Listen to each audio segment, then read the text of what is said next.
Batuninga en tant que peuple depuis kalanga na loba na bango que c'est un mariage contre nature. Mukolo bayaka na munyere ya Tshisekedi balati tike ganya kabundi mabundi na loba na bango ke boko bunda soka babunda. Je pense que avec ces rencontres, avec la nouvelle dynamique, avec la nouvelle rationalité, on pourra, n'est-ce pas, mettre fin, n'est-ce pas, à ces bicéphalismes au sommet de l'État. Construire la nation. Aujourd'hui, nous ne sommes pas une nation, nous sommes un État autorité morale. Mais si aujourd'hui, l'union sacrée, autour des valeurs, on se dit, nous puissions construire la nation. Président de la République, pour les consultations nationales auxquelles nous prenons part. Ensuite et enfin, nous sommes venus en tant que chroniqueurs socio-culturels. Que le chef de l'État ne puisse pas tomber dans de nouveaux accords qui mettront le pays en otage. Merci beaucoup, mesdames et messieurs les journalistes.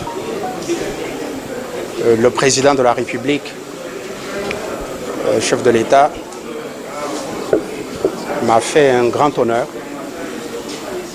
de m'inviter à venir le rencontrer pour pouvoir lui donner mes réflexions personnelles concernant la sortie de crise. Pas n'importe quelle crise, une crise très profonde qui secoue actuellement notre pays. J'ai donc exposé au président de la République ma manière de voir cette crise et ma manière de voir ce qu'on peut faire dans l'intérêt de notre peuple pour pouvoir sortir de cette crise. Quelle a été cette manière-là? Le président de la République m'a écouté attentivement et je lui ai remis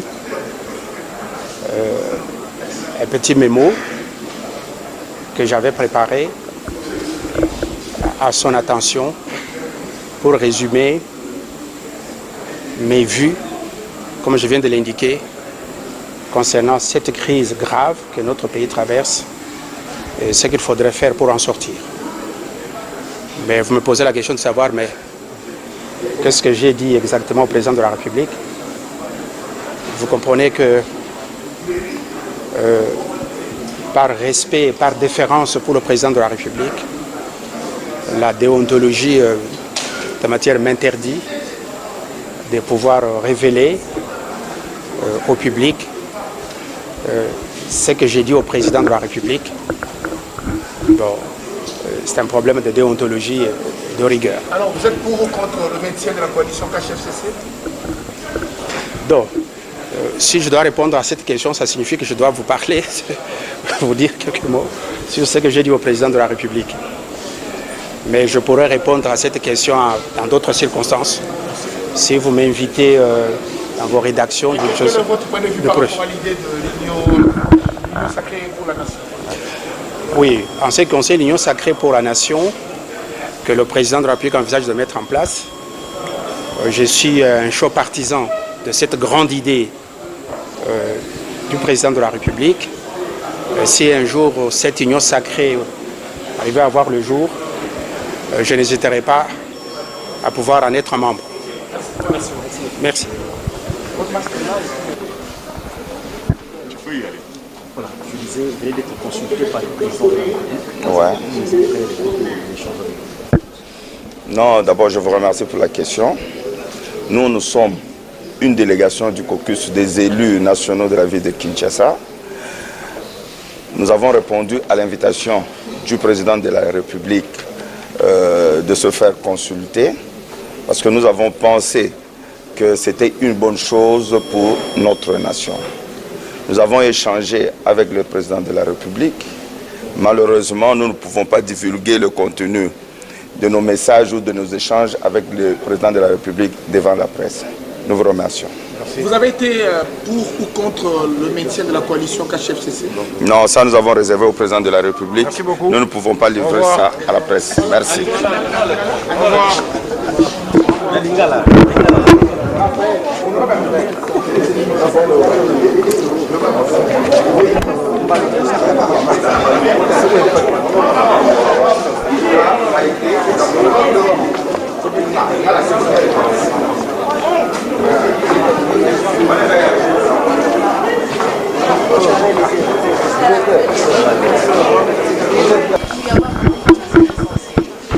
Non, mais en fait, nous avons suivi les soucis que tous les Congolais ont suivi du chef de l'État en rapport avec la marche de la République. Et là, il a été décidé par nous de lui faire nos propositions en rapport avec la réalité que nous vivons dans l'hémicycle à l'Assemblée nationale. Et nous attendons que lui-même puisse se décider parce qu'il s'agit d'une consultation. Donc, ce n'est pas la décision que nous sommes venus communiquer au chef de l'État. Il nous a consultés, on a répondu à ces questions. Alors, quelle est la position de l'honorable Elisée Ntambwe à propos de l'accord FCCH? Et à la création de l'Union sacrée? Quoi? Non, d'abord ça, c'est pas ça la question. Le souci du chef de l'État, ce n'est pas de requalifier la majorité. Il nous a clairement dit qu'il n'est pas là pour créer un nouveau parti politique, ou encore un regroupement politique. Il a juste un souci de lancer un mouvement, un courant qui doit permettre à ce que le peuple congolais puisse se retrouver.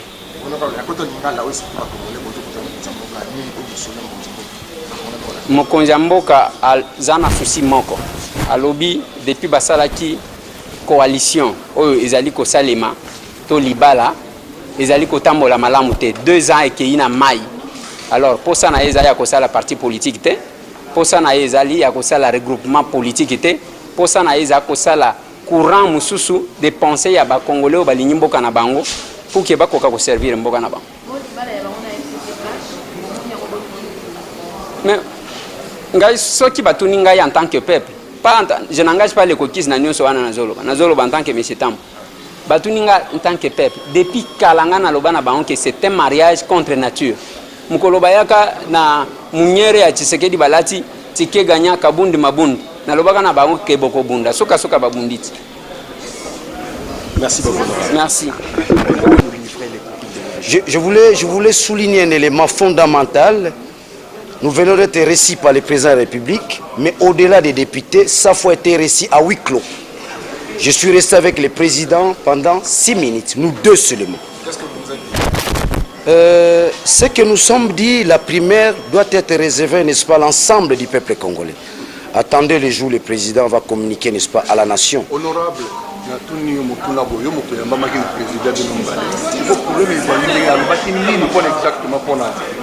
il y a un élément fondamental important que vous puissiez, n'est-ce pas, les retenir, vos journalistes. Nous avons un problème sérieux. C'est que le leader de la Mouka, c'est que la Mouka a toujours combattu, s'articule en un mot, le bicéphalisme au sommet de l'État.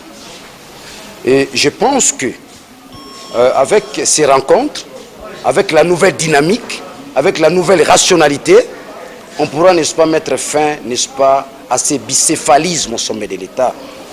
C'est la vocation même de tout un peuple. C'est l'inquiétude même de tout un peuple. Si cela n'arrivait pas, si aujourd'hui on n'arrivait pas, si on doit partir de l'hypothèse qu'on ne mettrait pas fin à ces bicéphalismes au sommet de l'État, je pense que cela découlera ou conduira les pays, n'est-ce pas, à ce que j'appelle la disparition du Congo. Je crois que nous tous, de manière rationnelle, de manière responsable, nous avons tout intérêt, n'est-ce pas, de protéger le Congo. Donc nous revenons aux a priori, n'est-ce pas, de la fondation du Congo. Construire la nation. Aujourd'hui, nous ne sommes pas une nation, nous sommes un État, autorité morale. Mais si aujourd'hui, l'union sacrée, autour des valeurs, on se dit, nous puissions construire la nation, moi je crois que il a le soutien de tous les Congolais, il a le soutien de tous les journalistes, il a le soutien de toutes les mamans, de toutes les filles de ce pays. Je pense que c'est ça. À la question de savoir ce qu'on s'est dit avec le président, c'est ce qu'on appelle le secret d'État. Souffrez. Cette union sacrée peut passer par la dissolution de l'Assemblée nationale. Vous étiez parmi les députés qui n'étaient pas d'accord avec cette décision. Mais c'est qu'aujourd'hui, si on arrivait là, vous serez d'accord. Ça n'est pas la solution. Il y a possibilité de requalifier, n'est-ce pas, la majorité parlementaire. Il y a déjà un dynamisme, n'est-ce pas, au niveau, n'est-ce pas, de l'Assemblée nationale. Dire qu'on va dissoudre l'Assemblée nationale, je ne pense pas. Mais toujours est-il qu'il y a possibilité, dans l'ordre des possibilités, de requalifier la majorité parlementaire. C'est possible. Il y a encore d'autres questions?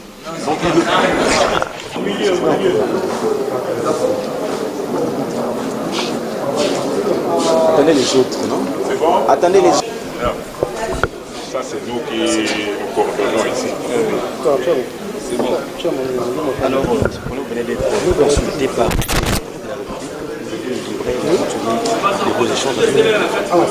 Nous sommes venus saluer et appuyer chaleureusement le président de la République pour les consultations nationales auxquelles nous prenons part.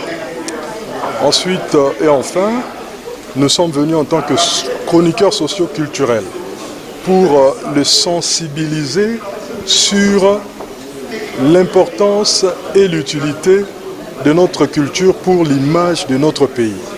Vous savez comme nous que des pays comme le Nigeria ou l'Égypte connaissent des problèmes d'ordre sécuritaire compliqués à gérer à cause du terrorisme. Mais très souvent, ils mettent à contribution la culture pour redorer et consolider l'image de leur nation. Nous souhaitons donc que la culture soit au centre de la stratégie politique et diplomatique du président de la République. C'est le but de notre démarche et c'est ce que nous sommes venus lui dire en tant que chroniqueurs socio-culturels. Nous vous remercions.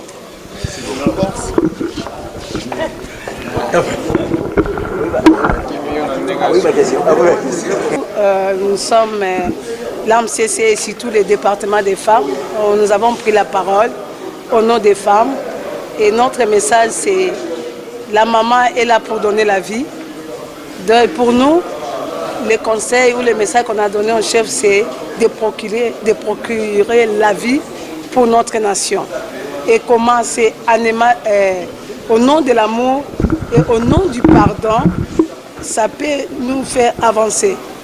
On avait pris l'exemple d'Esther qui avait un combat qui était face d'un combat, mais sa façon de faire des choses avec la sagesse, bien que Aman était son ennemi, mais elle a usé la sagesse pour qu'elle puisse donner la victoire à son peuple.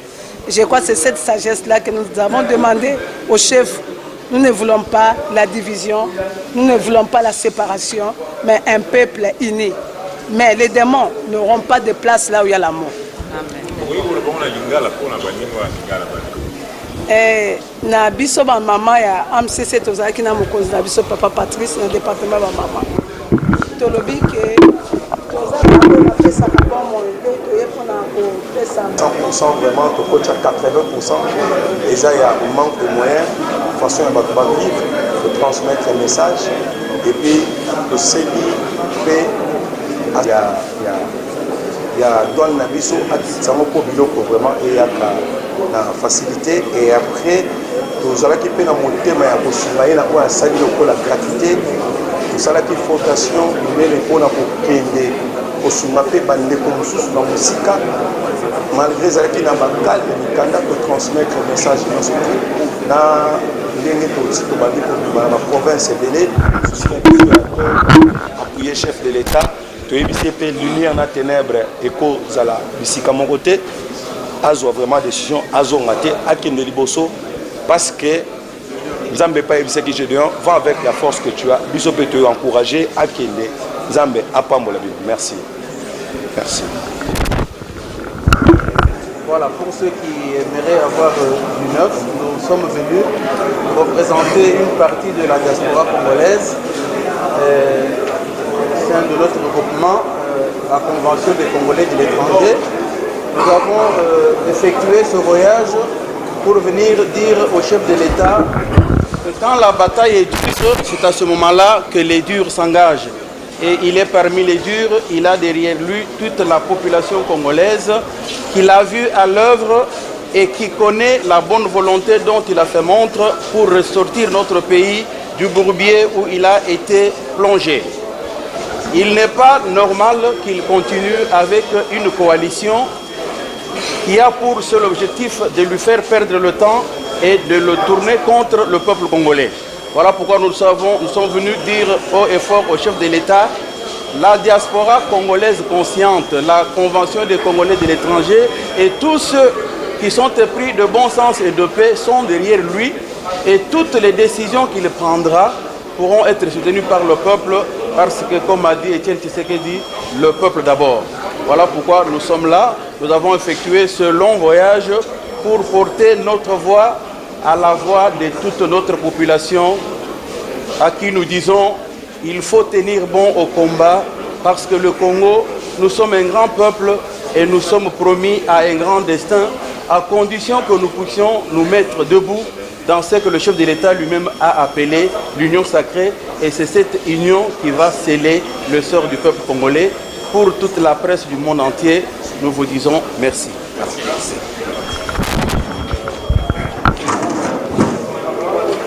Venez d'avoir accompagné tous les 26 présidents des cadres de concertation provinciaux de la société civile de toutes les 26 provinces de notre pays. Vous savez que la société civile a toujours joué un grand rôle dans tous les moments décisifs historiques de ce pays, que ce soit lors de dialogues qui ont eu dans ce pays, la CNS, la Conférence nationale souveraine, lors de Sun City, pour parler de Sun City, et tous les autres dialogues, plutôt tous les autres moments importants de l'histoire de ce pays. Raison pour laquelle nous sommes venus, d'abord saluer l'initiative du chef de l'État pour ces consultations, mais aussi lui demander de ne pas tomber dans des accords qui prennent le peuple en otage.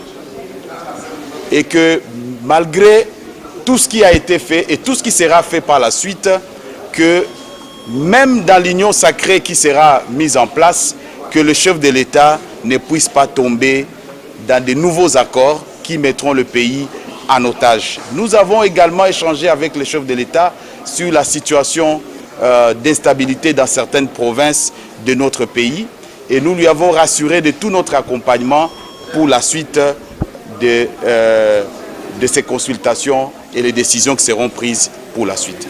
Et vous êtes pour ou contre le maintien de la coalition CACH-FCC? Pour nous, nous pensons que il y a des problèmes. Il y a des problèmes et la coalition CACH-FCC, c'est un accord qui prend le peuple en otage et c'est un accord qui semble être au-dessus de la Constitution alors que nous n'avons que la Constitution comme le seul contrat social qui nous lie, nous en tant que peuple et nos dirigeants. Raison pour laquelle nous pensons qu'il faut corriger les choses. Merci. Je vous en prie. Merci beaucoup, monsieur de la presse. Je viens d'être reçu par le président de la République. Nous avons échangé avec lui sur beaucoup de problèmes en rapport justement avec le mémorandum que je lui ai présenté. L'atmosphère était tellement cordiale. N'oubliez pas que je suis de CACH. Après la signature de Nairobi, c'est le professeur Kinkei et M. Bofassa qui ont signé ici à Kinshasa avant d'aller aux élections. C'est comme ça que, après l'audience du groupe, il a préféré me recevoir en aparté et j'ai fait avec lui 10 minutes. Donc on a beaucoup échangé. Beaucoup.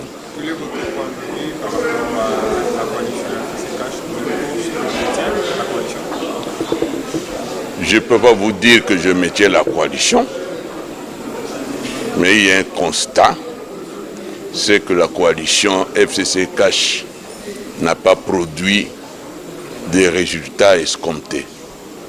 La coalition FCC-CACH n'a pas rencontré les attentes de la population. Et le président de la République, conscient de ces paroles magiques, issues de son père biologique, le peuple d'abord, il ne peut que suivre les aspirations du peuple. Mais vous m'avez posé la question sur la coalition FCC-Cash. Vous êtes de la presse, moi je ne le suis pas.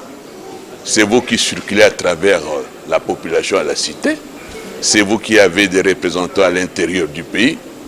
C'est sûr que vous connaissez le point de vue de la population, même s'il n'y a pas eu un pronostic officiel. Mais la population n'aime pas le FCC-Cash. Ça c'est de deux. Et finalement, vous de la presse, vous avez suivi le discours du président, le tout dernier. Il a dit que ce qui importe pour lui, c'est le salut du peuple. Alors, le salut du peuple, c'est où? Je vous pose la question. Malheureusement, je n'ai pas le pouvoir de vous poser la question, mais je le fais quand même. Merci. Il y a des élus de Goma, des élus de Massissi, et moi-même qui suis d'ailleurs originaire de Rutshuru, même si en tant que sénateur, je représente toute la nation.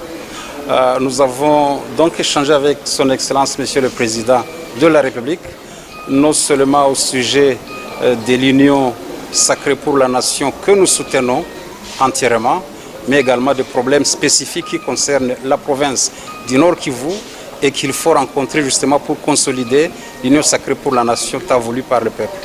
Justement, est-ce que vous avez évoqué aussi ce sujet qui est brûlant, qui est la requalification de la majorité au niveau de l'Assemblée nationale? Nous considérons que l'expérience passée a fait ses limites, a montré ses limites, et qu'il est important qu'une nouvelle majorité parlementaire soit reconfigurée, puisse se reconfigurer de telle sorte que le chef de l'État et tout son gouvernement puissent travailler dans une ambiance apaisée, une ambiance constructive dont le pays a besoin. Quel mécanisme justement mettre en place pour arriver à cela? Il y a des mécanismes à la fois juridiques et politiques. Je pense que on pourra certainement, si, pour ceux qui le voudront, nous aurons l'occasion de développer ces sujets. Merci. Merci beaucoup. Merci.